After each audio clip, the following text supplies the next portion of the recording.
Hello my readers, and welcome back to our channel. Today we're going to read another picture book classic, and this one is The Wizard of Oz. Dorothy lived in a farmhouse with her Uncle Henry, Auntie Em, and her little dog Toto.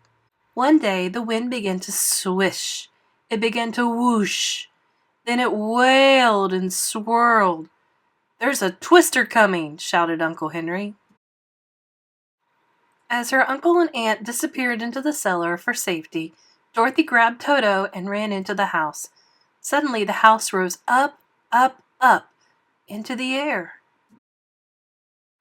Then the house landed with a big bump. Dorothy found herself in a magical land. She ran outside and saw a kind-looking woman. "Hello," said Dorothy. "Please, can you tell me how to get home?" "Go and see the wizard in Oz, the Emerald City," said the woman.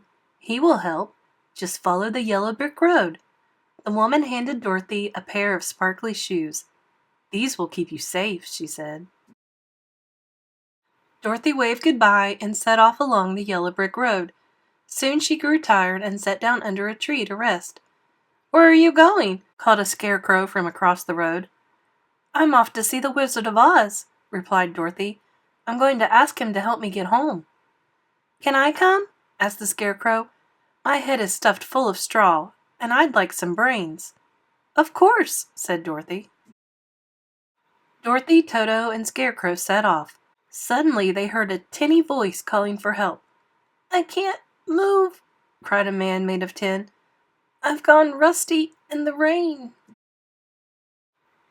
Dorothy found an oil can by the man's feet. As she oiled the man's joints, she told him where they were going and why. "Can I come?" asked the Tin Man. "I want to ask the wizard for a new heart, so I can love again." Soon the road went through a dark, spooky forest. "I'm scared," said Scarecrow, trembling. "Ah!" Scarecrow screamed as a huge lion leapt out of the trees. Toto rushed toward the lion, barking. "Don't hurt me," wailed the lion. "I'm not brave. I roar to pretend I'm not afraid of anything." "Come with us to see the wizard," said Dorothy kindly. "Maybe he can give you some courage." At last the friends came to a locked gate on the outskirts of a big city. Beyond the walls, all the buildings were covered in dazzling bright green emeralds that sparkled in the sunlight. They met a gatekeeper dressed in green. "We've come to see the Wizard of Oz to ask for his help," said Dorothy. "Follow me," said the gatekeeper. "I'll take you to him. I'm sure he'll be able to help." The Wizard of Oz sat on a large throne inside his palace. He listened carefully to Dorothy's story. "I will help you all, but I need you to help me first," he said. "The Wicked Witch of the West has taken some of the people of Oz prisoner. Will you rescue them?" Dorothy, Scarecrow, Tin Man, and Lion agreed to help. The Wicked Witch lived in an old castle.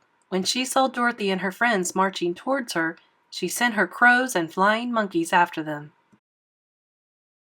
Scarecrow flapped his arms and scared the pecking birds away. Tin Man tried to fight the monkeys with his axe, but there were too many of them. The flying monkeys captured the friends and brought them to the castle. "Ha, ha, ha!" cackled the witch. "You're my prisoners now." The witch set Dorothy and her friends to work.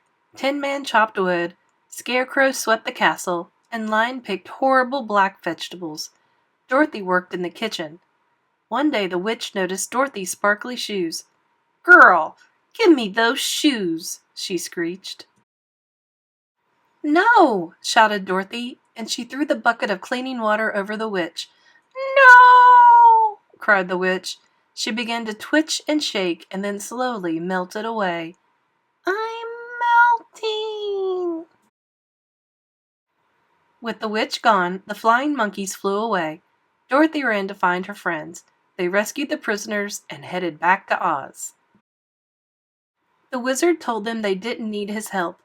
"You used your brains to defeat the witch.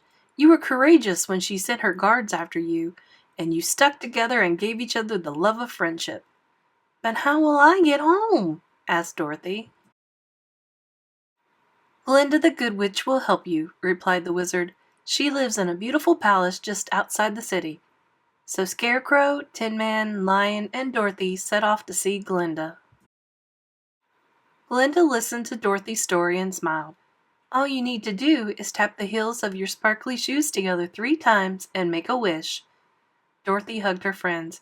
I'll never forget you, she said. Then she tapped her heels together 3 times and said, Take me home. Suddenly, there was Uncle Henry and Auntie Em. Dorothy was home again. You'll never believe what happened, cried Dorothy. But I'm so glad to be home. Did you know in the original books she didn't wear ruby red slippers? She just had sparkly shoes. But in the movie, they decided to make them ruby red slippers. And the rest is history. So don't forget to like and subscribe, become a channel member, and we'll see you in another story.